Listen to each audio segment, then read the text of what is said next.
Hey kids, comics! Silver haired Bronze Age babe here, yakking about our comic book collection, and today talking about Adam Strange. My friend Rob and I, and another friend of ours, are going to be having a book club wherein we all three read this Tom King Adam Strange focused trade about Strange Adventures that he put out, I think, during the pandemic.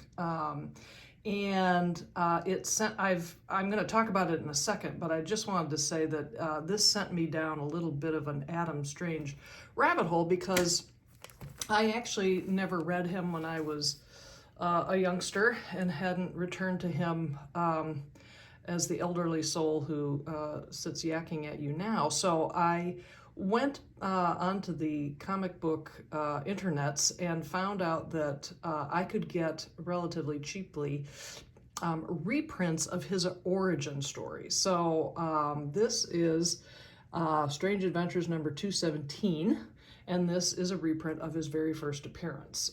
He is a archaeologist who looks an awful lot, has a fedora, an awful lot like, somebody named Indiana something or other. And he gets transported via magical beam to a planet far, far away, and where he meets a kindly scientist and his daughter. The daughter becomes his girlfriend. He finds this really cool space costume. And he basically spends every story being transported to this planet, helping save the planet from marauding evildoers who every single story is basically they want to come and do something bad to their planet, and he saves them because that's just what nice archaeologists with a jetpack do. By the way, there's a really nice Joe Kubert cover. So how about them? I picked this one up too because it had a Denny O'Neil story, an original story. I wish I could say it was fantastic, but it was kind of nothing to write home about. I also revisited this facsimile, Mystery in Space, that I had because, I mean, you have to love the cover.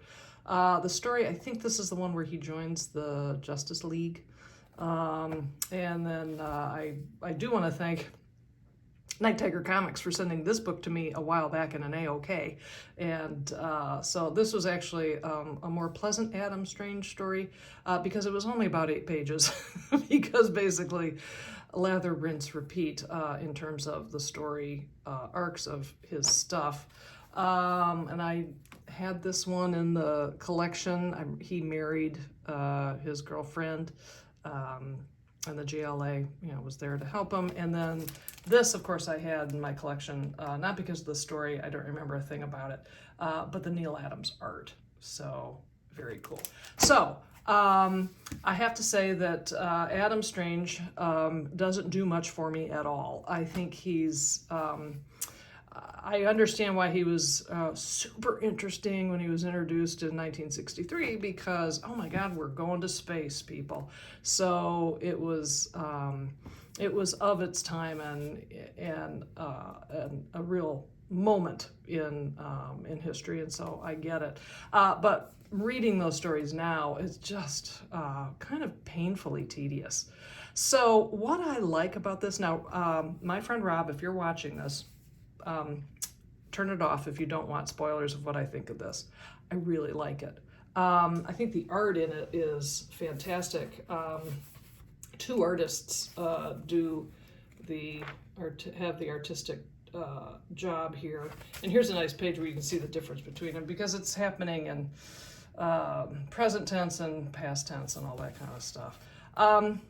The gist of this is that there's a question whether Adam Strange, who is on a book tour because he's just so successful and fantastic because he saved this world from a war, there's a possibility that he's a war criminal. And it's a really interesting discussion about truth and what is truth and what happens in war and post-traumatic stress and all that kind of stuff. I really think this is a smart approach to Adam Strange. And the reason is because he dies at the end. And I'm all for that because I really think this character is a big nothing burger. What I think is interesting is how Tom King got him to that point, how it made sense, at least to this reader. And he has an interesting tactic in this where he has quotes from like actual quotes from the comic book creators of yesteryear, talking about, you know, how do you feel about writing stuff that's kind of maybe a little colonialistic and that kind of thing, because they touch on that in this story. So, any event, big thumbs up for me. I think the art in this is terrific. I think the what they do to the character is absolutely spot on. So there you have it. There's my take on Adam Strange. Well, thanks so much for stopping by, and I'll see you next time.